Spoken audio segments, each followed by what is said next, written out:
अपने पास इस क्वेश्चन में क्या दिया है, an object A is kept fixed at the point X is equal to 3 metre and Y is equal to 1.25 metre. एक ऑब्जेक्ट ए रखा हुआ है इस पॉइंट पर, और ये ऑब्जेक्ट एक प्लैंक पर रखा हुआ है, plank P raised above the ground. At time t is equal to 0, t is equal to 0 पर the plank starts moving along plus X direction with acceleration 1.5 metre per second square. ये plank इधर जाना शुरू करता है X direction में with acceleration 1.5 metre per second square.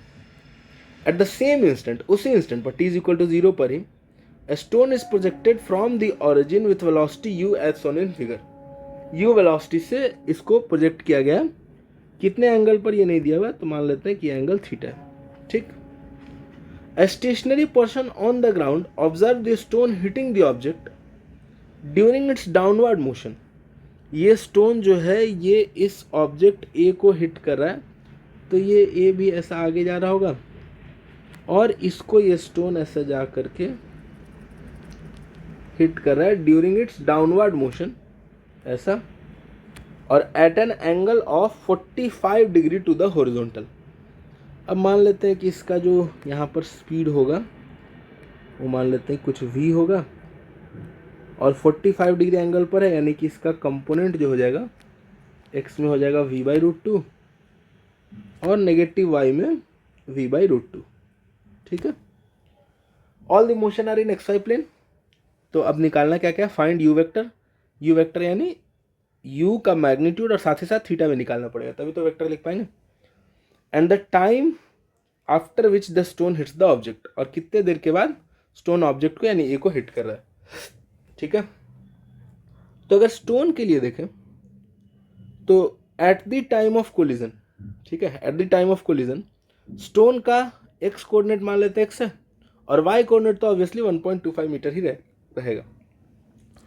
तो stone के लिए लिख सकते हैं X is equal to U cos theta into जो भी टाइम लगा, मान लेते हैं यहाँ पर टी टाइम लगा है, टी टाइम स्टोन एयर में ट्रैवल किया, और ये टी टाइम दोनों के लिए सेम ही रहेगा क्योंकि इनिशियल टाइम ऑफ जो मूवमेंट था वो सेम है और फाइनल भी सेम ही रहेगा, तो टी टाइम दोनों के लिए सेम ही रहेगा। तो U cos theta into T, ये पहला इक्वेशन हो गया स्टोन के लिए। ठीक। और वाई में ये कितना ट्रेवल किया है 1.25 मीटर, तो 1.25 इज इक्वल टू हो जाएगा you sine theta into T minus half G T square. ये हो गया अपने पास दूसरा इक्वेशन स्टोन के लिए वाई में। ठीक। प्लैंक के लिए, प्लैंक तो केवल एक्स में मूव कर रहा है, और प्लैंक एक्स में कितना मूव किया है, तो प्लैंक जो एक्स में मूव किया है दैट इज एक्स, और ये 3 मीटर पहले से प्लैंक एक्स में था, तो ये जो एक्स में मूव किया है दैट इज एक्स माइनस 3। ठीक है। तो यहां पर हो गया X minus 3 is equal to, plank का इनिशियल वेलोसिटी 0 था और acceleration half a 1.5 into T square. ठीक है। तो ये प्लैंक के लिए एक्स में हो गया थर्ड इक्वेशन। अच्छा, 3 इक्वेशन तो बन गया। अननोन कितना है, तो अननोन्स के नाम पर एक एक्स है, यू है, थीटा है और टी है, 4 अननोन है। तो 4 अननोन 3 इक्वेशन सॉल्व तो होगा नहीं, तो अपन यहाँ पर ये कर सकते हैं कि वेलोसिटी का भी इक्वेशन लिख सकते हैं। देखो यहाँ पर एक्स में जो वेलोसिटी था स्टोन का that was initially U cos theta, और वाई में जो था that was U sine theta. तो अपन यहाँ पर ये लिख सकते हैं कि यू कॉस थीटा, एक्स का वेलोसिटी तो बदलेगा नहीं, तो U cos theta is equal to v/√2। ये अपने पास हो गया फोर्थ इक्वेशन। और y में अपने पास अपन लिख सकते हैं कि y में वेलोसिटी पहले यू साइन थीटा था, बाद में माइनस v/√2 हो गया, तो this is minus v/√2 is equal to U sine theta और माइनस gt यानी 10t। ठीक है, ये हो गया फिफ्थ इक्वेशन अपने पास।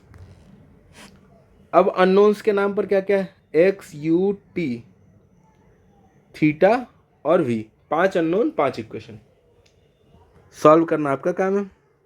ठीक है, बहुत आसान है ये सब, तो बहुत मुश्किल नहीं होता।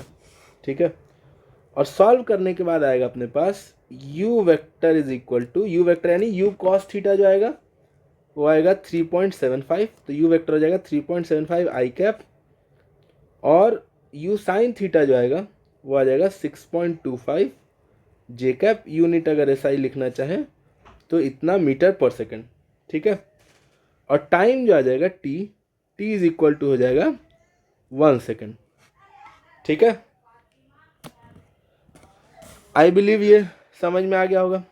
ठीक है, इसमें वही है कि दोनों का मोशन अलग अलग एनालाइज करके जितना नंबर ऑफ अननोन्स है उतना नंबर ऑफ इक्वेशंस बनाना पड़ेगा।